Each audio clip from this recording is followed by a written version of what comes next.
প্রাণের অধিক বেশি যার দাম রহমতাল লিল আলামিন।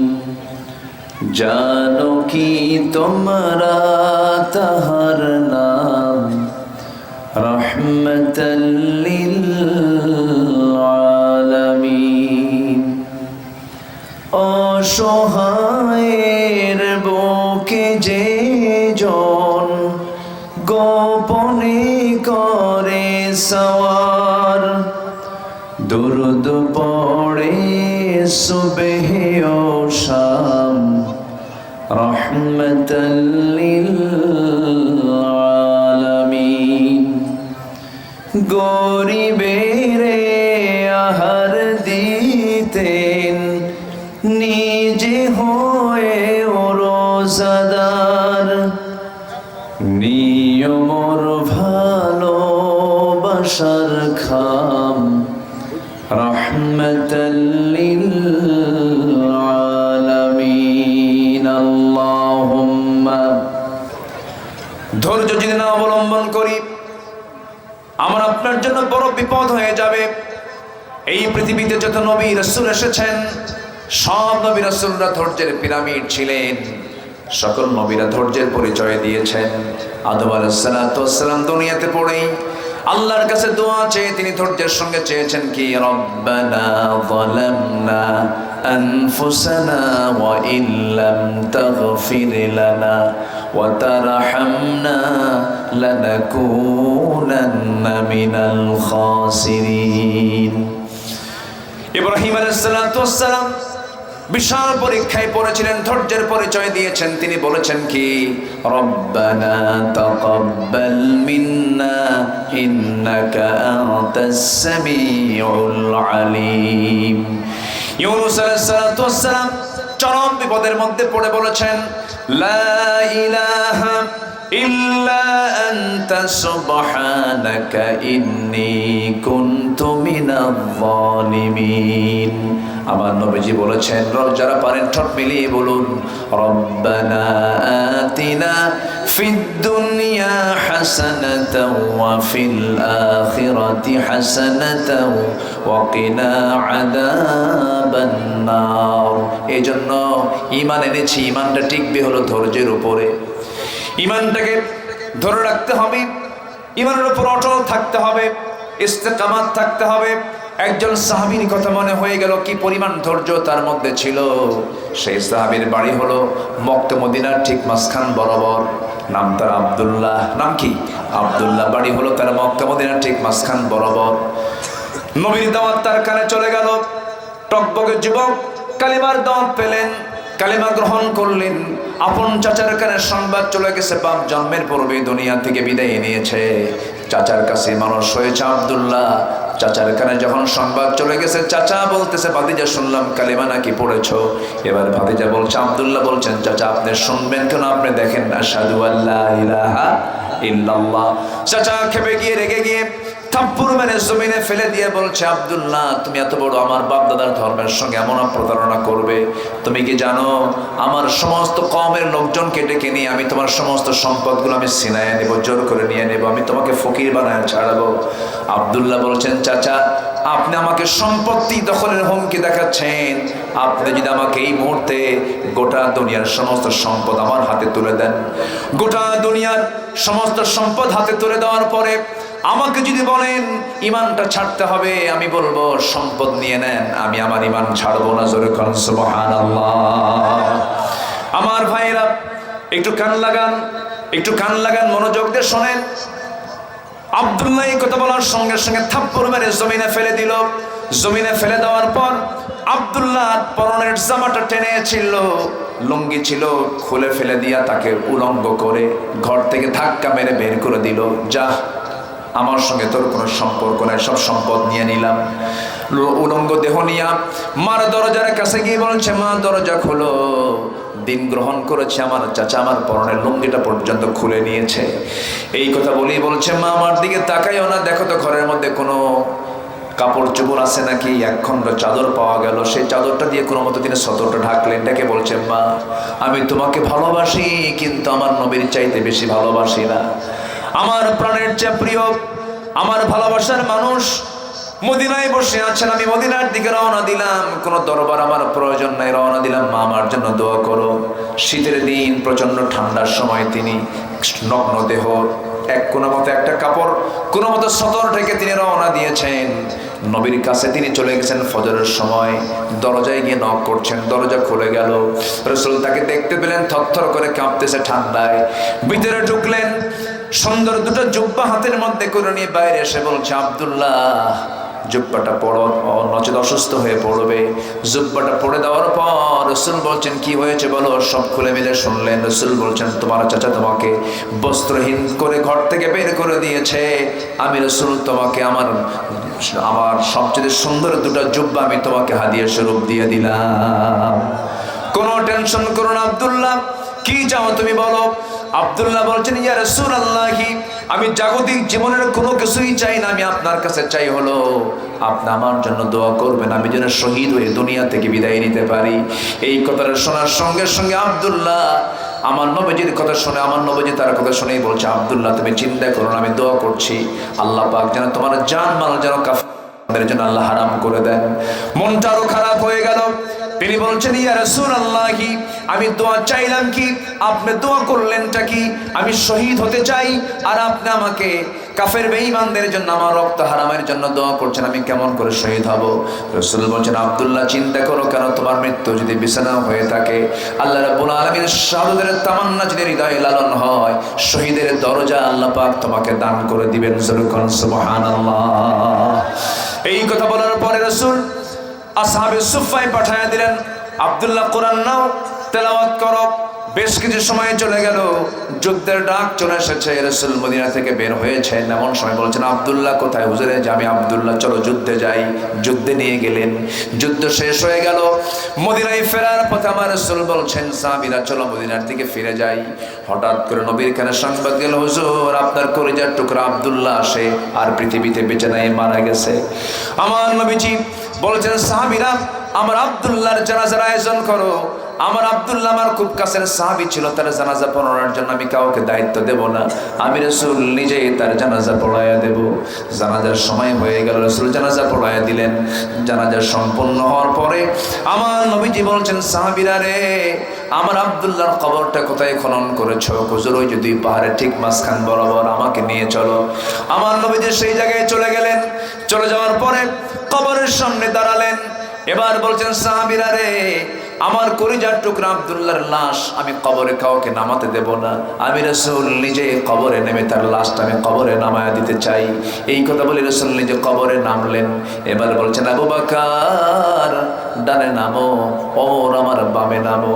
আমার নবীজি এবার হাতটা আগা দিয়ে বলছেন, সাহাবীরা রে, আমার কলিজার টুকরা আব্দুল্লাহর লাশটা আমার হাতে তুলে দাও, আমার হাতে তুলে দাও। তুলে দেওয়া হলো। আমার নবীজি লাশটা হাতের মধ্যে নিয়ে বলছেন, ও আবু বকর মাথাটা ধরো, ও ওমর পাটা ধরো। আমার নবীজি আস্তে করে কবরে শোয়া দিলেন, বুকের উপরে হাতটা রাখলেন। হাত রেখে আকাশের দিকে তাকায় বলছে, আকাশের মালিক আল্লাহ, আজকের দিন পর্যন্ত আমার আব্দুল্লাহ আমার সঙ্গে কোনোদিন বেয়াদবি করে নাই, আমার আব্দুল্লাহ আমাকে কোনোদিন কষ্ট দেয় নাই। আমার আব্দুল্লাহ দিনকে রক্ষা করতে গিয়া যে পরিমাণ ধৈর্যের পরিচয় দিয়েছে, ঈমানকে রক্ষা করতে গিয়ে যে পরিমাণ ধৈর্যের পরিচয় দিয়েছে, আল্লাহ আমি আব্দুল্লাহকে মাফ করে দিয়েছি, তুমি আমার আব্দুল্লাহকে মাফ করে দাও। এমন করে যখন দোয়া করছিলেন, এমন সময় সামনে দাঁড়িয়ে থাকে একজন সাহাবী, সাদ ইবনে আবি ওয়াক্কাস রাদিয়াল্লাহু তাআলা আনহু চিৎকার মেরে বলছেন, হারে আজকে আমি জীবিত সাদ বিন আবু ওয়াক্কাস না হয়ে যদি ওই মৃত যদি হয়ে ওই কবরের বাসিন্দা হতে পারতাম, আমার জীবনটা বড় ভাগ্যবান হয়ে যেতাম। আমি নিজেকে ভাগ্যবান মনে করতাম, কারণ যে লোকটার কবরে পৃথিবীর সেরা সেরা তিনজন মানুষ নামে, এর চাইতে বড় ভাগ্যবান মানুষ পৃথিবীর দ্বিতীয় জন কেউ হতে পারে না। সুবহানাল্লাহ। এর বড় কারণ হলো ঈমান এনেছেন, তার ঈমানটাকে টিকে রেখেছেন ধৈর্যের সাথে। আমরা এই সমস্ত বিষয়গুলোকে যদি লালন করে যদি সামনের দিকে চলতে পারি, আল্লাহ পাক আমাকে আপনাকে মাফ করবেন। নফসের শুদ্ধ টানলে পর আল্লাহ পাক বলছেন, ইয়া أيتها النفس المطمئنة ارجعي إلى ربك راضية مرضية فادخلي في عبادي وادخلي جنتي প্রশান্ত আত্মার অধিকারী হতে হবে, দিলটা থাকতে হবে আল্লাহর মুখে ঝুঁকি আল্লাহর দিকে ঝুঁকে থাকা নফস অন্তর হতে হবে। যেই দেহ ফজরের জন্য প্রস্তুত হয় না, যে চোখ কোরআন তেলাওয়াতের জন্য প্রস্তুত হয় না, যে কান ইমামের তেলাওয়াত শোনার জন্য প্রস্তুত নেয় না, যে হৃদয় হারাম কাজকে বর্জন করতে পারে না, সেই দেহ জান্নাত পাবে না। জান্নাত পাওয়ার জন্য চোখকে ভালো কিছু দেখতে প্রস্তুতি নিতে হবে, কানকে ভালো কিছু শোনার প্রস্তুতি নিতে হবে এবং নফসে সুধারণা পোষণ করতে হবে। আল্লাহ পাক বুঝার তৌফিক দান করুন, জোরে বলি আমিন। আল্লাহ রাব্বুল আলামিন নফসের শুদ্ধতা নিয়ে বলছেন কোন বান্দা সফল, দু জায়গায় বলছেন قد أفلح من تزكى وذكر اسم ربه فصلى بل تؤثرون الحياة الدنيا والآخرة خير وأبقى إن هذا لفي الصحف الأولى صحف إبراهيم وموسى জোরে বলুন আল্লাহু আকবার। আরেক জায়গায় মহান রব্বুল আলামিন বলেন قد أفلح من زكاها وقد خاب من دساها কোন বান্দা সফল, যে নফসকে শুদ্ধ করতে পেরেছে, আল্লাহর নামের জিকির করতে পেরেছে এবং নামাজ পড়তে পেরেছে। এই তিনটা কাজের বাস্তবায়ন আছে যার, সফলতা আছে তার। ঘোষণাকার আল্লাহ। নফসকে শুদ্ধ করতে হবে। এই আত্মশুদ্ধিতার জন্য যে মুমিন জীবনের যে পথ এবং পন্থা কোরআন বলে দিয়েছে, মোটামুটি মুমিন জীবন আত্মশুদ্ধিতার জন্য 10টা পন্থা আমরা অবলম্বন করতে পারি। এটা কোরআনের আলোকে আল্লাহ পাক এটা জানিয়ে দিয়েছেন। যেরকম নফসকে শুদ্ধ করার জন্য আমাদের 1 নম্বর কাজ হলো আন্তরিকতা নিয়ে খাঁটি মনে আমরা তওবা করব। কার কাছে? আস্তে তওবা করব কার কাছে? গুনাহ আছে যার, তওবা করার দরকার আছে না নাই বলেন? আচ্ছা, নফসকে যদি শুদ্ধ না করতে পারি আমার সব শেষ হয়ে যাবে, কিচ্ছু থাকবে না, আমার ঈমান টিকবে না, আমার সব ধ্বংস হয়ে যাবে। আমার বন্ধুগণ, এই জন্য আল্লাহ রাব্বুল আলামিন তওবা বান্দাকে করতে বলেছেন। নামাজ যেমন হুকুম, তওবা করা তেমনই হুকুম। আল্লাহ সুন্দর করে বলছেন ইয়া আইয়ুহাল্লাযীনা আমানু তুবু ইলাল্লাহি তাওবাতান নাসুহা আসা ربكم أن يكفر عنكم سيئاتكم ويدخلكم جنات تجري من تحتها الأنهار জোরে বলুন আল্লাহু আকবার। হে ইমানদারগণ, তোমরা আল্লাহর কাছে তওবা করার মতো তওবা করো। যেমন করে তওবা করলে আল্লাহর দরবারে গুনাহগুলো মাফ হয়ে যাবে, তেমন করে তোমরা তওবা করো। এই তওবা করাটা নামাজ যেমন হুকুম, রোজা যেমন হুকুম, হজ যেমন হুকুম, তওবার হুকুমও দিয়েছেন তিনি। আমার চিল্লায় বলুন কে? এই হুকুমটা কে দিয়েছেন? আল্লাহ দিয়েছেন যে তুমি তওবা করো। যার বান্দা, যে বান্দা যার নাম, যে বলে আমি আল্লাহর বান্দা, অবশ্যই তার ভুল, অবশ্যই তার গুনাহ কম হোক আর বেশি হোক মনে হয় নাই। আসতে বলবেন না, আছে না নাই? আচ্ছা, গুনাহ যেহেতু আছে তাকে অবশ্যই তওবা করতে হবে। আমার নবীজি বলেন তুবু ইলাল্লাহ ফাইন্নী আতুবু ফিল ইয়াউমি মিয়াত মাররা। তোমরা আল্লাহর কাছে তওবা করো, আমি রাসূল সারা দিনে 100 বারেরও বেশি বার তওবা করি। আমার নবীর জীবনে চুল পরিমাণ কোনো গুনাহ ছিল না, এরপরও তিনি তওবা করেছেন 100 বারেরও বেশি বার। সম্মানিত ভাইয়েরা, আমার দেশে আবার কিছু নতুন নতুন মানুষের আমদানি হয়। যেরকম টাঙ্গাইলের এক দলীয় নেতা, সে বলে ফেললো আমি আমিন কব কেন? আমার আমিন বলার দরকার কি? আমার তো কোনো গুনাই নেই। তাহলে আমার দেশে কিছু লোক আছে যাদের কোনো কি নাই, গুনাই নাই। অথচ আদম আলাইহিস সালাম জান্নাত থেকে নেমেই এটা দোয়া করলেন। সে দোয়ার মধ্যে ক্ষমা চেয়েছেন কার কাছে? আল্লাহর কাছে। তিনি কি দোয়া করেছিলেন? রব্বানা যালামনা আনফুসানা ওয়া ইল্লাম তাগফির লানা ওয়া তারহামনা লানাকুনান্না মিনাল খাসিরিন। জোরে বলুন আল্লাহু আকবার। আয় রব্বুল আলামিন, আমি আমার নফসের উপরে জুলুম করেছি, তুমি যদি না মাফ করো আমি ক্ষতিগ্রস্তদের অন্তর্ভুক্ত হয়ে যাব। এমন করে আমার আব্বা আদম আলাইহিস সালাম দোয়া করেছেন। ইব্রাহিম আলাইহিস সালাম রব্বানা তাকাব্বাল মিন্না ইন্নাকা আনতাস সামিউল আলিম ওয়া তুব আলাইনা ইন্নাকা আনতাত তাওয়াবুর রহিম। জোরে বলুন আল্লাহু আকবার। দোয়া করেছেন ইউনূস আলাইহিস সালাম, লা ইলাহা ইল্লা আনতা সুবহানাকা ইন্নী কুনতু মিনাজ জালিমিন। দোয়া করেছেন আমার নবী, যারা পারেন ঠোঁট মিলিয়ে আমার সঙ্গে একসঙ্গে তাল মিলিয়ে সবাই বলুন রব্বানা আতিনা ফিদ দুনিয়া হাসানাতাও ওয়া ফিল আখিরাতি হাসানাতাও ওয়া কিনা আযাবান নার। জোরে বলুন আল্লাহু আকবার। সব নবী দোয়া চাইলেন, সব নবী ক্ষমা চাইলেন, আস্তাগফিরহু ইন্নাহু কানা তাওয়াবা। আর আমার দেশের কিছু বুদ্ধি প্রতিবন্ধী বুদ্ধিজীবী নামের কলঙ্ক কিছু বদমাইশ বলে ফেলতেছে আমার জীবনে কোনো গুনাই নাই, আমি আমন কব কেন? পিটাইয়া সোজা করা দরকার বেদগুলোকে। আস্তে কেন? আমার দেশে কিছু লোক আছে যা ইচ্ছে তাই বলছে। এই স্বাধীনতার 54 বছরে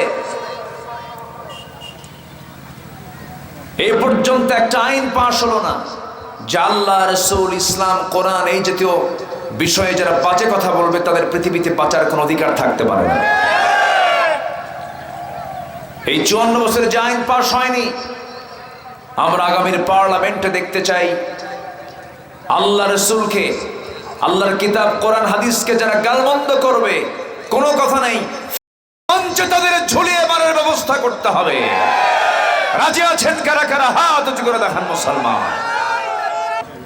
জেল জরিমানা হয়। আর আল্লাহর কালাম কোরআন নিয়ে, ইসলাম নিয়ে বাজে কথা বললে বুদ্ধিজীবী হয়, বুদ্ধিজীবী। আবুল সরকার সে কোরআন শরীফের অনুবাদ করতে নিয়ে বলতেছে আল্লাহ কোরআনের সূরা নাসের মধ্যে নাচতে কইছে, কুল আউযু রাব্বিন নাস, এই জন্য আমরা নাচি। এই আবুল সরকারের পক্ষে আবার কিছু সুশীল সমাজের দাবিদার ফরহাদ মাজহাররা তারা তার পক্ষে কথা বলে যে না, আবুল সরকারের মারিফতের ভাষা এরা বোঝে না। মারিফতের ভাষা আলেম ওলামা কোরআন হাদিস বোঝে, আর আবুল সরকারের ওই দুষ্টমের ভাষা বোঝে না, কিচ্ছু না। ন্যাংরা গাছের সঙ্গে বান্দা পিঠা সই করলেই সব সোজা হয়ে যাবে। কি কি কি আম গাছ? ন্যাংরা আম গাছ। এগুলো আম না? এলে কি মাজা ভাঙ্গা না হাড়ি ভাঙ্গা? মাজা ভাঙ্গা না তো, হাড়ি ভাঙ্গা। মাশাআল্লাহ। মিঠাপুকুর, বদরগঞ্জ, এই হাড়ি ভাঙ্গার আম এখন গোটা দেশে জনপ্রিয়তা পেয়েছে। আলহামদুলিল্লাহ। কম জোরে বলি আলহামদুলিল্লাহ। এটা আমার দিকে তাকান, সময় আছে, পর্যাপ্ত সময় আছে। আমরা আজকে যে সাবজেক্টটা ধরেছি সেটা হলো আমরা নিজের নফসকে আমরা শুদ্ধ করব। তার পন্থা হলো 10টা। 1 নাম্বার শুরু হয়েছে আলোচনা, সেটা হচ্ছে আমরা তওবা করব। কার কাছে? আল্লাহর কাছে। তওবাটা হলো আল্লাহ আমি এই ভুলটা করেছি, আর জীবনে আমার দ্বারা এই জাতীয় কোনো ভুল হবে না। এটার নাম কি বলেন? তওবা। তওবা কিন্তু নির্দিষ্ট শুধু দোয়া পড়লাম হয়ে গেল, তার নাম কিন্তু তওবা নয়। আমার দেশে কিছু ধনাঢ্য শ্রেণী আছে, এরা করে কি জানেন? বছরে একবার তওবা করে। বছরে কয়বার? একবার তওবা করে, বলে যে আমি রমজান মাসে মক্কা মদিনায় যাব। দেশের মসজিদে নামাজ পড়লে 27 গুণ, আর মক্কায় নামাজ পড়লে 1,00,000 গুণ। ওরা যোগ অঙ্ক বিয়োগ করে, বুঝলেন? যোগ বিয়োগ করে, অঙ্কের যোগ বিয়োগ করে একটা ভিআইপি হুজুর ভাড়া করে। হুজুর ভাড়া করে বলে, হুজুর আপনি চলেন, আপনি আমাদের সাথে ওমরায় যাবেন, মাঝে মাঝে এমন দোয়া করবেন, এক দোয়ায় যেন জান্নাত পার হয়ে জাহান্নামে যাই। যা তুই জাহান্নামে। টানা 1 মাস মক্কা মদিনায় কাটায় দিয়া চোখের পানি ফেলে ফেলে কান্দে, মাতাফে সিজদায় পড়ে পড়ে কান্দে। গোটা রমজান মক্কা মদিনায় কাটায় দিয়া ঈদের একদিন আগে ঢাকায় পৌঁছে 3 বোতল মদ খায় 4 দিন খায় হয়ে পড়ে থাকে। এটার নাম কি তওবা? তওবা হচ্ছে আমি চুরি করেছি আর জীবনে চুরি করব না, আমি জেনা করেছি আর জীবনে জেনা করব না। এই এলাকার যত মসজিদ আছে, যত মুসল্লি হবে, তার চেয়ে বেশি মুসল্লি আজকে আসরের নামাজে এই জায়গায় হবে ইনশাআল্লাহ। জোরে বলি ইনশাআল্লাহ। এই উম্মতের জন্য গোটা জমিনটাই হলো সেজদার জায়গা, কোনো টেনশন নাই। আপনি স্বাভাবিক আগের যে সাউন্ড ছিল সেইভাবে রেখে দেন, কোনো সমস্যা নেই। সম্মানিত ভাইয়েরা, আমার দিকে তাকান। তওবা এই হুকুমটা কে দিয়েছেন বলেন তো? আস্তে কে দিয়েছেন? কে দিয়েছেন? আল্লাহ দিয়েছেন। আমাকে আপনাকে তওবা করতেই হবে। আল্লাহর সামনে বারবার আমাকে সারেন্ডার করতে হবে, এটাই হচ্ছে বান্দার দায়িত্ব। গুনাহ হবে না কেন? গুনাহ তো হবেই। লাউ লাম তুযনিবু লাযহাবা আল্লাহু বিকুম ওয়া লাজাআ বিকওমিন হাত্তা ইউযনিবুন। তুমি যদি গুনাহ না করো বান্দা, আমি তোমাকে দুনিয়া থেকে মিটিয়ে দিয়ে এমন কিছু বান্দা দুনিয়াতে পাঠাবো যারা গুনাহ করবে, চোখের পানি ফেলে ফেলে আমার কাছে মাফ চাবে, আমি তাদেরকে মাফ করে দেব,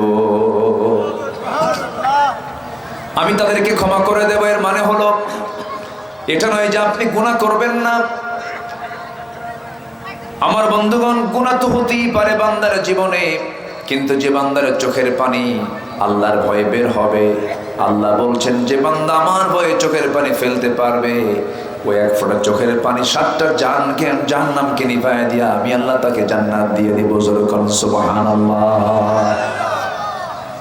আমার বন্ধুগণ, আমরা আল্লাহর কাছে তওবা করব খাঁটি মনে। খাঁটি মনে তওবা করলে কোনো গুনাহ থাকে না। তাইবু মিনাজ যামবি কামান লা যামবা লাহ। যার তওবা কবুল হয়ে যায় তার আগে কোনো গুনাহ থাকে না। যার তওবা কবুল হয় তার আগে কি কোনো গুনাহ থাকে না। অতএব তওবার মতো তওবা আমাকে করতে হবে, আল্লাহর কাছে মাফ চাইতে হবে, তাহলে আল্লাহ পাক আমাকে অবশ্যই মাফ করবেন, যা আত্মশুদ্ধিতার জন্য খুবই জরুরি। নাম্বার 2 হলো সালাতের প্রতি যত্নশীল হতে হবে। পৃথিবীর সকল কাজ আগে না নামাজ আগে? পৃথিবীর সকল আইন রাষ্ট্রীয় পর্যায়ে আগে না নামাজের আইন আগে? আমার দেশে কি নামাজের আইন ছিল কখনো? নামাজের আইন কি প্রতিষ্ঠা পেয়েছে? আমরা সব সরকারিতে দেখলাম।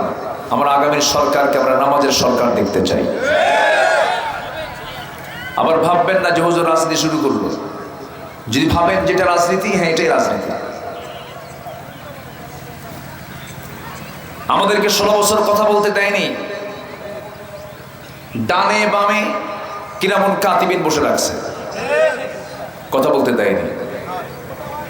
আতি পাতি নেতা দিয়ে মঞ্চ ভরে গেছে।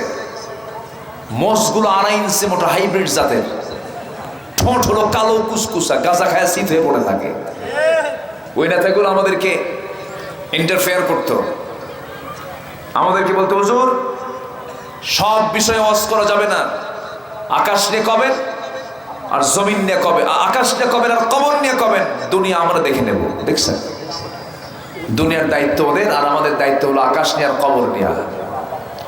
ওই দিন আমার দেশ আর ফিরে আসবে না, ওই দিন আসা শেষ। আগামীর বাংলাদেশ আলেম ওলামাদের বাংলাদেশ, আগামীর বাংলাদেশ কোরআন সুন্নাহর বাংলাদেশ, আগামীর সরকার নামাজের সরকার ইনশাআল্লাহ। রাজি আছেন কারা কারা? হাত উঁচু করে দেখান মুসলমান। কোরআন সবার, কোরআন কি একার না সবার? কোরআন কি এক দলের না সবার? তো কোরআন প্রতিষ্ঠা পেতে যাদের আপত্তি আছে তাদের সঙ্গে আমাদের কোনো সম্পর্ক নাই। কোরআনকে চাই আমরা, আমরা কিচ্ছু বুঝি না, আমরা কোরআন চাই। আগামী সরকার আমরা নামাজের সরকার দেখতে চাই, ঠিক কিনা বলেন? আমরা পাশ হতে দেখেছি মদের আইন, এই 54 বছরে পাশ হতে দেখেছি জেনার আইন, এই 54 বছরে পাশ হতে দেখেছি আমরা বেশ্যাবৃত্তির লাইসেন্স। এগুলো আমরা দেখতে চাই না। আমরা শোষণ মুক্ত, সুদ মুক্ত একটি কল্যাণ রাষ্ট্র আমরা দেখতে চাই। 28 লক্ষ কোটি টাকা দেশ থেকে পাচার করে নিয়ে চলে গেল, 28 লক্ষ কোটি টাকা। তারা বলে আমরা স্বাধীনতার সপক্ষ শক্তি, মুক্তিযুদ্ধের আমরা সপক্ষ শক্তি। এমন সপক্ষ শক্তি মুক্তিযুদ্ধের ঝোলা তুলে, ঝোলা দেখায়া 28 লক্ষ কোটি টাকা দেশ থেকে পাচার করেছে। তারা যদি রাজনীতি করতেই চান ওয়েলকাম জানাচ্ছি, দয়া করে 28 লক্ষ কোটি টাকা দেশের জনগণের হাতে আগে তুলে দেন। কষ্ট পাচ্ছেন নাকি? কষ্ট পেলেও কিচ্ছু আসে যায় না। অনেকে মাহফিল শেষে বলে, হুজুর বলে, ভাই আমার আলোচনা যদি কেউ কষ্ট পান আমার মাফ। আমি মাফ চাবো কেন? আমি কি আমার বাপের কথা বলতে আসছি? এই জায়গায় কোরআন সুন্নাহর কথা বলতে আসছি। আমরা হুজুর আমাদেরকে একটু ভিন্ন চোখে দেখতে চাই মানুষ। হুজুরা মসজিদ মাদ্রাসা নিয়ে থাকবে, এগুলো এত পেছাল পারার কি দরকার? মানে ওরা আকাম কুকাম করবে, আমরা দোয়া করে দেব। তরুণ প্রজন্ম বুঝে গেছে ওদের ফাঁকিবাজি। আস্তে কখনো যুবকরা, ঠিক কিনা? তরুণ প্রজন্ম সতর্ক হয়ে গেছে এখন। অনেকদিন আগে এক মাহফিলে গেছি আমি, ছোট্ট একটা ছেলে 8-9 বছর বয়স, আমার দিক তাকায় আছে, এক মানে অপলক নেত্রে তাকায় আছে। তো বললাম, বাবা তুমি আমার দিকে এরকম করে চাই থেকে কি দেখো? কিচ্ছু বলে না, মানে মনটা খারাপ। তো বলতেছে, হুজুর আমি একটা কথা বলি কি, ভাবছিলাম হুজুররা ভালো, কিন্তু হুজুররা তো ভালো না। কেন? হুজুররা বিয়ে করে আবার বাচ্চাও হয়। কি কথা কি বুঝতেছেন আপনারা? মানে আমাদেরকে দেখতে চাই কি, আমরা খাবো না, বিয়ে শাদী করবো না, বাচ্চা কাচ্চা হবে না, আমরা শুধু ফেরেশতার মতো ঘুরে ফেরে বেড়াবো। যারা বলে আমি নিরপেক্ষ, আমার কোনো পক্ষ নেই, পাক্কা শয়তান ওটা। আমাদের পক্ষ নিতে হবে। কার পক্ষ? আমাদের দল করতে হবে। কার দল? আল্লাহর দল। এটা ক্লিয়ার করেন, ক্লিয়ার কনসেপ্ট নিয়ে আমাকে আপনাকে যেতে হবে। নিরপেক্ষের জন্য জান্নাত নাই, পক্ষ যে নেবে, ইসলাম যে নেবে তার জন্য জান্নাত। যেরকম সুবহানাল্লাহ। আমরা নামাজের ক্ষেত্রে আমরা সতর্ক হব, জোরে বলি ইনশাআল্লাহ। যার নামাজ ঠিক থাকবে তার নফসের শুদ্ধতাও ঠিক থাকবে। অনেকে বলে কি জানেন, হুজুর আগে ঈমান ঠিক করি এরপরে নামাজ পড়বো। আচ্ছা, নামাজ না পড়ে ঈমান ঠিক হয়? এরকম আছে না? কিছু লোক আছে না, আগে ঈমান ঠিক করি এরপরে নামাজ পড়বো। না, নামাজ ঠিক, নামাজ পড়ে ঈমান ঠিক করতে হবে। নামাজ, এটা প্রশ্ন করি আপনাকে, বলেন তো আমার দেশে নামাজি বেশি না ঈমানদার বেশি? বলেন, নামাজি বেশি না ঈমানদার বেশি? নামাজি বেশি। কোথায় নামাজি বেশি? নামাজ না পড়ি ঈমান তো আছে আমার। এখন কোন কে বেশি? ঈমানদার বেশি। নামাজ পড়ে না কিন্তু ঈমানের দাবি ঠিকই রাখি, না না, এটাকে ঈমানদার বলা হয় না। কারণ ঈমানের সঙ্গে নেক আমল থাকতে হবে, নেক আমলের সঙ্গে ঈমান থাকতে হবে, ওতপ্রোতভাবে জড়িত। আল্লাহ পাক যেখানে ঈমানের কথা বলেছেন সেখানে নেক আমলের কথা বলেছেন। ইন্নাল্লাযীনা আমানু ওয়া আমিলুস সালিহাতি লাহুম জান্নাতুন তাজরি মিন তাহতিহাল আনহার যালিকাল ফাওজুল কাবীর। আল্লাহ রাব্বুল আলামিন আরেক জায়গায় বলেছেন, ইন্নাল্লাযীনা আমানু ওয়া আমিলুস সালিহাত كانت لهم جنات الفردوس نزلا আরেক জায়গায় বলছেন উলাইকা হুম খায়রুল বারিয়া ঈমান যারা আনবে নেক আমল যারা করবে তারা হবে সৃষ্টির সেরা তাদের জন্য থাকবে মহা সফলতা তাদের জন্য থাকবে হলো জান্নাতুল ফেরদাউস তাদের জন্য এমন জান্নাত থাকবে যে জান্নাতের নিচ দিয়ে নহর প্রবাহিত মধুর নহর দুধের নহর শরাবের নহর পানির নহর কেউ তো সুবহানাল্লাহ বললেন না সবাই কেমন নহরওয়ালা নদীওয়ালা জান্নাতকে সবাই পেতে চান নাকি দুনিয়ার মধু সেখানে থাকবে না দুনিয়ার দুধ সেখানে থাকবে না দুনিয়ার জুস সেখানে থাকবে না দুনিয়ার মধু পান করলে পেশাব পায়খানা হয় দুনিয়ার দুধ পান করলে পরে পেশাব পায়খানা হয় দুনিয়ার খাবার খেলে পরে বুড়া দিন দিন বুড়া হয়ে যায় দুনিয়ার খাবার খেলে পরে ছোট্ট শিশু ধীরে ধীরে যুবক কিশোর হয়ে যায় কিন্তু জান্নাতের খাবারটা যখন জান্নাতে একবার খাবে সে চির যৌবন নিয়ে থাকবে কোনোদিন বুড়া হবে না জোরে কোন সুবহানাল্লাহ কোনোদিন কি হবে না বুড়া হবে না এমন জান্নাতের খাবার কি সবাই খেতে রাজি আছেন নামাজ না পড়ে হ্যাঁ নামাজ পড়ে নামাজ কয় ওয়াক্ত পড়বো আমরা বলেন তো আপনার গ্রামের মসজিদে কোন ওয়াক্তে সবচেয়ে মুসল্লি কম বলেন কোন ওয়াক্তে সবচেয়ে বেশি ফজিলত কোন নামাজে আচ্ছা এই কোন ওয়াক্তে মানুষ বাড়িতে বেশি থাকে বলেন তাহলে এই ফজর নেই দুনিয়ার সমস্যা ফজরের বরকত বেশি ফজরের রহমত বেশি আবার ফজরের সবচেয়ে মুসল্লি কম আবার ফজরের সবচেয়ে মানুষ বাড়িতে বেশি থাকে কোন এক শুক্রবারে আপনাদের মনে আছে এই তো মাঝখান দিয়ে গুলশান বাড়িধারা ধানমন্ডি ডিওএইচএস ঢাকার কোন এলাকার কোন বিল্ডিং এর কোন নাগরিক কোন বাসিন্দা তাদের বাড়িতে ছিল না কয়েক সেকেন্ড ভূমিকম্পের এই ব্যবধানে সব মারছে দূর ঘর থেকে খালি পায় না জুতা পায় বলেন তাহলে শুধু কি ওর সব ভিআইপি কিন্তু গুলশান বাড়িধারা ডিওএইচএস সব কিন্তু ভিআইপি সিআইপি এত বড় বড় ভিআইপি সব খালি পায়ে রাস্তায় যায় দাঁড়ায় আছে ভিআইপি ফকির হয়া ভিআইপি কি হয়া ফকির হয়া শুধু কয়েকটা সেকেন্ড আল্লাহ পাক একটা ধাক্কা মেরেছেন আচ্ছা সেদিন কি যারা বাইরে গিয়ে খালি পায়ে দাঁড়ায় ছিল তাদের গায়ে তো সুন্দর সুন্দর পোশাকও ছিল কি ছিল রাতের বেলা যা ছিল সেটাই ছিল সাথে তো এই যে মানুষ ভয় আতঙ্কে যে ঘর থেকে 10:30টার দিকে যে দিনের বেলা বের হলো কার ভয় আল্লাহর ভয় হ্যাঁ আল্লাহর ভয় বের হয়েছে মরার ভয় মরার ভয় আচ্ছা জান্নাত আল্লাহ পাক দিবেন কি মরার আগে না মরার পরে জান্নাত নেবেন না না মরে আজ থেকে না মরে নেবেন না মরে নেবো আমরা তাহলে মরার ভয় করবো কেন আমরা ইমানদারের দিলের মধ্যে কোনো মৃত্যুর ভয় থাকবে না শরীফ ওসমান হাদি তা দেখিয়ে দিয়েছে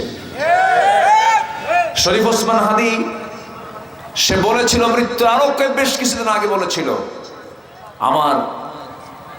আমাকে লক্ষ্য করে গুলি করা হতে পারে আমাকে হতে পারে আমার দুইটা ওসিয়ত সে হাদি বলেছিল এক নাম্বার হচ্ছে আমার হত্যার যেন সুষ্ঠু বিচার যেন এই জমিনে হয় ছোট্ট একটা ছেলে রেখে গেছে 32 বছর বয়সী ওসমান হাদি 32 বছর বয়স ছোট্ট একটা সংসার সাজানো গোছানো একটা সুখের সংসার একটা গুলি পিছন দিক থেকে এসে মেরে দিল শুক্রবারে আহত হলো শুক্রবারে তার ইন্তেকাল হলো এবং ইতিহাসের সর্ববৃহৎ জানাজা হয়েছে গতকালকে এত বড় জানাজা নিকটবর্তী ইতিহাসে কেউ দেখেছে কিনা আমার সন্দেহ সম্মানিত বন্ধুগণ শরীফ ওসমান হাদির মৃত্যু জানান দিচ্ছে শত্রুকে আমাদের চিনতে হবে শত্রু চেনার দরকার আছে না নাই আমাদের প্রতিবেশী রাষ্ট্রের আচরণ হলো আমাদের সাথে কেমন জানেন গ্রামের গরিব রিকশাওয়ালার সুন্দরী স্ত্রীর মতো গ্রামের গরিব রিকশাওয়ালার সুন্দরী স্ত্রীর মতো যেমন সেই মেয়েটার দিকে যেমন গ্রামের ধনী শ্রেণীর লোকের যেমন লোলুপ দৃষ্টি পড়ে, তেমনি আমার দেশে প্রতিবেশী রাষ্ট্রের একটা লোলুপ দৃষ্টি 54 বছর ধরে আছে না নাই? আসতে বলবেন না, আছে না নাই? আর সেই শত্রুদেরকে চিহ্নিত করেছে শরীফ ওসমান হাদি। সে আজকে জীবন দিল। সম্মানিত বন্ধুগণ, আমার চোখে মনে হয় নিকটবর্তী ইতিহাসে শহীদ শরীফ ওসমান হাদি হলো এক মুকুটহীন সম্রাটের নাম। 1000 বছর বেঁচে লাভ কি আপনার? সিংহের মতো এক মুহূর্ত গর্জন দিয়ে শরীফ ওসমান বুঝায় দিল, বাতিল শক্তির কাছে মুসলমান কখনো মাথা নত করতে পারে না। এটা শেখায় দিয়েছে সে। সম্মানিত ভাইয়েরা, সম্মানিত বন্ধুগণ, আমরা সবাই নামাজ পড়তে রাজি আছি তো 5 ওয়াক্ত ইনশাআল্লাহ, এবং 5 ওয়াক্ত নামাজ রাষ্ট্রীয় পর্যায়ে কায়েম হোক সবাই চাই না ইনশাআল্লাহ? সবাই কি চান নামাজ কায়েম হোক? যদি চান তাহলে ঈমান ঠিক আছে, আর নামাজ কায়েম হোক এটা যদি না চান আপনাকে নতুন করে ঈমান আনতে হবে। সোজা সাপটা কথা, আমি এর চাইতে আর স্পষ্ট করে কোনো কথা বলতে পারবো না। নামাজ কায়েম হোক এটা যদি চান তাহলে আপনার ঈমান ঠিক আছে, আর যে নামাজ কায়েম হোক এটা আপনি চান না, নতুন করে তওবা করে ঈমান আনেন।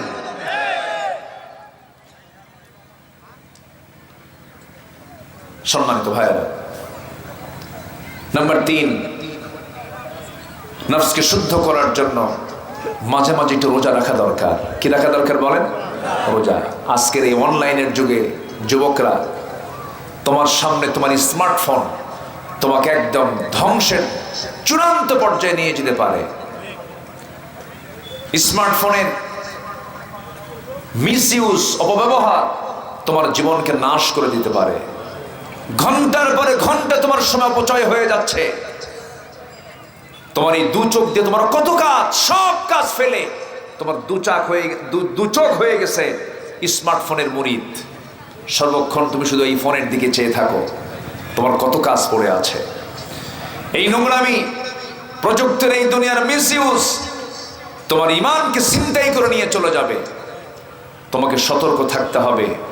পর্নোগ্রাফিতে আসক্তি হলে তোমার ফ্রন্টাল সেলগুলো নষ্ট হয়ে যাবে। এরপরে ফ্রি ফায়ার, পাবজি, আর কি আছে, ক্যাসিনো। যুবকরা কিন্তু ঠিকই টের পাচ্ছে আমি কি বলতেছি, ওদের সব মুখস্থ আছে। এগুলো তোমার জীবনকে মুহূর্তের মধ্যে সব শেষ করে দেবে। এগুলোর দিকে নজর দিও না। Messenger, imo, Line, Viber, WhatsApp, Instagram, Kurigram দরকার নাই, এগুলো বাদ দিয়ে দাও। কোনো গ্রাম টাম ধরো না, কোরআনকে সুন্দর করে ধরো, নামাজকে কন্টিনিউ করো, নফসকে শুদ্ধ রাখো, মাঝে মাঝে সোমবার, বৃহস্পতিবার রোজা রাখো। দেখবা তোমার সেজদার মধ্যে তুমি পৃথিবীর সকল সুখ সেজদায় তুমি পেয়ে গেছো। আমার বন্ধুকে, আমার দিন শেষে আমার বন্ধু একমাত্র কেবলমাত্র যিনি, তিনি কে? আল্লাহ তাআলা। কেউ আমার বন্ধু না, মূলত আমার আপনজন বলতে কেউ নাই। মূলত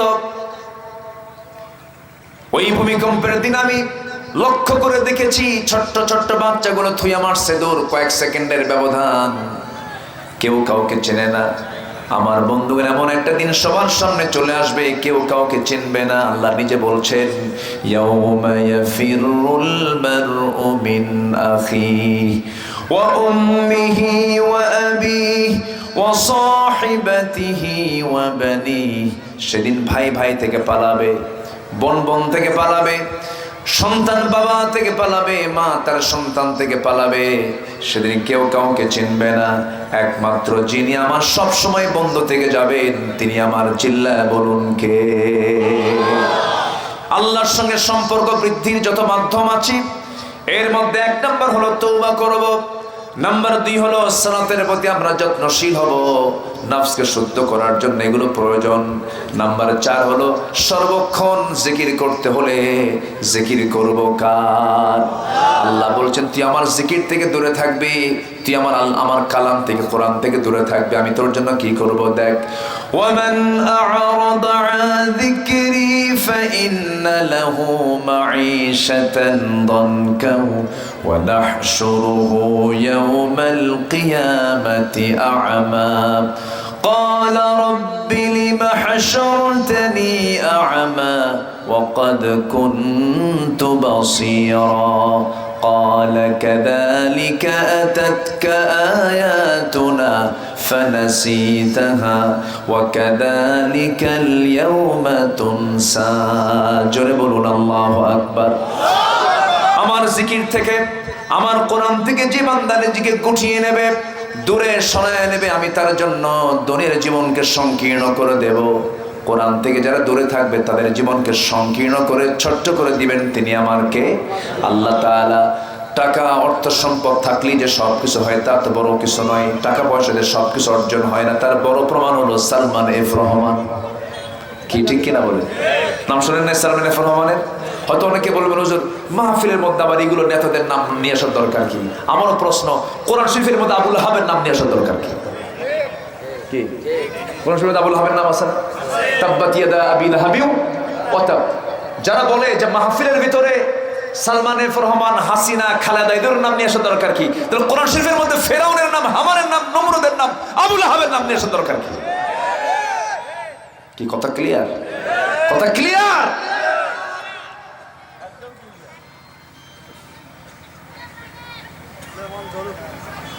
আমার দেশে অনেক লোক আছে, যত রক্ত লাগে দেব, প্রয়োজনে লোক পাঠাবো, আমি যাব না।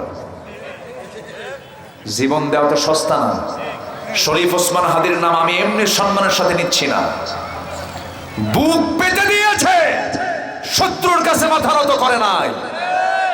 আমাদের দাবি হলো শরীফ ওসমান হত্যার সাথে যারাই জড়িত চূড়ান্ত শাস্তি নিশ্চিত করতে হবে। ঠিক কিনা? চূড়ান্ত শাস্তি নিশ্চিত করতে হবে। একটু কান লাগান, মনোযোগ দিয়ে শুনুন কথাগুলো, তাহলে আত্মশুদ্ধিতার জন্য 10টা পন্থা। নাম্বার 1 তওবা, নাম্বার 2 হচ্ছে নামাজ, নাম্বার 3 হলো মাঝে মাঝে একটু উপবাস থাকা, রোজা থাকা। শুধু ফরজ না, রমজান মাস না, এছাড়াও সপ্তাহে কয়দিন? 2 দিন। এতে গীবত শিকায়ত থেকে, মিথ্যা কথা থেকে নিজেকে বাঁচানো যায়, আলহামদুলিল্লাহ বলে। নাম্বার 4 হলো আল্লাহর জিকির করা। নাম্বার 5 হলো সবচেয়ে বেশি সম্পর্ক বৃদ্ধি করতে হবে কোরআনের সাথে। কিসের সাথে বলেন তো? আমরা কোরআনকে সাথে নিয়ে থাকবো, জোরে বলি ইনশাআল্লাহ। আমি দুনিয়া জুড়ে বিভিন্ন জায়গায় সফর করেছি, আমার কাছে সবচাইতে অত্যাশ্চর্য যেটা মনে হয় সেটা হলো আল্লাহর কালাম কোরআনে কারীম। জোরে বলেন সুবহানাল্লাহ। এক আজীব কিতাব এটা। এই কিতাবের সঙ্গে আমরা সম্পর্ক বাড়াবো, জোরে বলি ইনশাআল্লাহ। আমার নবীজি সফলতা যে পেয়েছেন, আমার নবীজি যে দিনকে প্রতিষ্ঠা করতে পেরেছেন, কোনো তন্ত্র মন্ত্র ছিল না, অন্য কোনো কিছু ছিল না, একমাত্র সফল হয়েছেন সেদিন থেকে যেদিন তার হাতে কোরআন এসেছিল। সেই কোরআন আজও আছে না নাই? আমরা সফল হব, জোরে বলি ইনশাআল্লাহ। নাম্বার 6 হলো সেজদায় বেশি বেশি আমরা কাঁদবো। কার কাছে? আসতে বলবে না, কার কাছে কাঁদবো আমরা? আল্লাহর কাছে কাঁদবো। আল্লাহ রাব্বুল আলামিন বলেন يخرون للأذقان يبكون ويزيدهم خشوعا। ইমানদার যারা, তারা কাঁদতে কাঁদতে লুটিয়ে পড়বে এবং আল্লাহর ভয়ে তাদের বিনয়টা বৃদ্ধি পেয়ে যাবে। আল্লাহর কাছে তারা রোনাজারি করে কাঁদবে। ওয়াল্লাযীনা ইয়াবীতুনা লিরাব্বিহিম সুজদান ওয়া কিয়ামা والذين يقولون ربنا اصرف عنا عذاب جهنم إن عذابها كان غراما إنها ساءت مستقرا ومقاما জোরে বলুন আল্লাহু আকবার। আমার বন্ধুগণ, নফসের শুদ্ধতার জন্য নাম্বার 7 হলো হালাল রিজিক আমরা উপার্জন করব। এক সাহাবী আমার নবীর কাছে এসে বলছেন, হুজুর আমি বেশি আমল করব না, আমাকে অল্প কিছু আমল শেখায় দেন, আমি জান্নাত পেতে চাই। রাসূল বলছেন তুমি কি আমল করতে পছন্দ করো বলো। সঙ্গে সঙ্গে সাহাবী বলছেন ইদা সাল্লাইতুল মাকতুবাত ওয়া সুমতু রমাদান ওয়া আহলালতুল হালাল ওয়া হারামতুল হারাম ওয়া লাম আযিদ আলা যালিকা শাইআন আদখুলুল জান্নাতা ইয়া রাসূলুল্লাহ। তিনি বলছেন হুজুর আমি যদি 5 ওয়াক্ত নামাজ পড়ি, রমজান মাসে রোজা রাখি, হালালকে হালাল জেনে হালাল জীবন গ্রহণ করি, হারামকে হারাম জেনে হারাম জীবনকে যদি বর্জন করি আমি কি জান্নাত পাবো নাকি? আমার রাসূল মুস্কি হাসি মেরে সবাইকে জানিয়ে দিলেন, ও সাহাবীরা, এই সাহাবী 4 আমলে জান্নাতে, জোরে কোন সুবহানাল্লাহ। কয় আমলে? বলেন কয় আমলে? কিন্তু হালালকে হালাল জেনে হালাল জীবন গ্রহণ করা, হারামকে হারাম জেনে হারাম জীবনকে মাইনাস করা, এটা কি সহজ কাজ নাকি? এখানে তো গোটা জীবন পড়ে আছে এই জায়গাতেই। আমরা হালালকে লালন করব, হারামকে বর্জন করব, হালালকে হ্যাঁ বলবো, হারামকে না বলে ফেলবো। আমার বন্ধুগণ, আল্লাহ পাক আমার আপনার জন্য জান্নাতটা দিয়ে দিবেন। এই জন্য আমরা হালাল রিজিকের জন্য তালাশ করব। নাম্বার 8 হলো মিথ্যাচার, গীবত বর্জন করব, আমরা মিথ্যাচারিতা করব না। এই 16 বছর যে আমরা বিগত গভর্নমেন্টের আমলে দেখেছি যত বিচারগুলো হয়েছে, সমস্ত বিচারের মধ্যে মিথ্যাচার আছে না নাই? আসতে বলবেন না, আছে না নাই? এগুলোকে আমাদের বাদ দিতে হবে। নাম্বার 9 হলো অহংকার করা যাবে না, আত্মগরিমা করা যাবে না। অহংকার যখন কোনো বান্দার মধ্যে ঢুকে যাবে, মাথায় রাখতে হবে এটাই তার পতনের 1 নাম্বার কারণ। অহংকার আছে যার পতন আছে তার, আত্মগরিমা আছে যার পতন আছে তার। মাঝে মাঝে বলতো না, এটা আমার বাপের দেশ, আমার বাপ স্বাধীন করছে, কি ঠিক কিনা বলে? মাঝে মাঝে বলতো, মনে হয় পৈতৃক সম্পত্তি, আমরা তাদের ভাড়াটিয়া। আমরা কি? আমার ভাড়াটিয়া, আমার হচ্ছে পৈতৃক সম্পত্তির মালিক। এখন কোথায় সব? এখন মামাবাড়ি দিল্লি গিয়ে বসে আছে। জুলুম করা যাবে না, অহংকার করা যাবে না। যেদিন ফেরাউনের ভিতরে অহংকার প্রকাশ পেয়েছিল, সেই দিন আল্লাহ পাক তার জন্য বরাদ্দ করেছেন, তোকে নীল দরিয়াতে চুবাইয়া মারব। সে আল্লাহ আছেন না নাই? আজ থেকে বলে, সে আল্লাহ আছেন না নাই? আল্লাহ আছেন। নফসকে শুদ্ধ করার জন্য আরেকটা গুণ অর্জন করা দরকার, সেটা হলো আমরা ধৈর্যশীল হব। কি হবো বলেন তো? ধৈর্যশীল। ধৈর্য আছে যার, সফলতা আছে তার। ধৈর্য আছে যার, আল্লাহর সঙ্গে সম্পর্ক আছে তার। ধৈর্য নাই যার, ঈমান ঠিক থাকবে না, এটা নিশ্চিত। এক মহিলা সেদিন আমাকে ফোন দিয়ে বলে, হুজুর, আমার স্বামী সকালেও তালাক দেয়, বিকেলেও তালাক দেয়, আমি কি আসি না নাই? কন্ত এটা কি ধৈর্য হলো? এমন জাতীয় মেজাজের ভারসাম্যহীন বহু পুরুষ সমাজে আছে না নাই বলেন তো? আছে। আপনাদের মনে হয় কষ্ট হচ্ছে। আমি কেন বললাম? কারণ আজান হয়ে গেলে ইমানদারের হৃদয়ে একটু ধাক্কা লাগে, নামাজটা পড়বো কখন, অস্থির চিত্ততা কাজ করে। এটা সবার মধ্যে কাজ করছে, আমি এটা ফিল করছি। আমি আপনাদেরকে জোর করে বসায় রাখছি। দেখেন একজন কয় জি, তাহলে সে শেষ করে দিই। তাহলে আমি আপনাদেরকে নামাজের ওয়েটিং লিস্টে রেখেছি, কিন্তু এটা আপনি হতাশ হবেন না। আমরা নামাজটা একটু পরে, আর একটু পরে আমরা এই জায়গায় জামাত করে পড়ব। জোরে বলি ইনশাআল্লাহ। আর জোরে বলি ইনশাআল্লাহ। কেউ নড়বেন না, একটু মেহেরবানি করে বসুন। সম্মানিত ভাইয়েরা, ধৈর্যের পিরামিড আমাকে আপনাকে হতে হবে, তাহলে আমার সকল সফলতা নিশ্চিত হয়ে যাবে।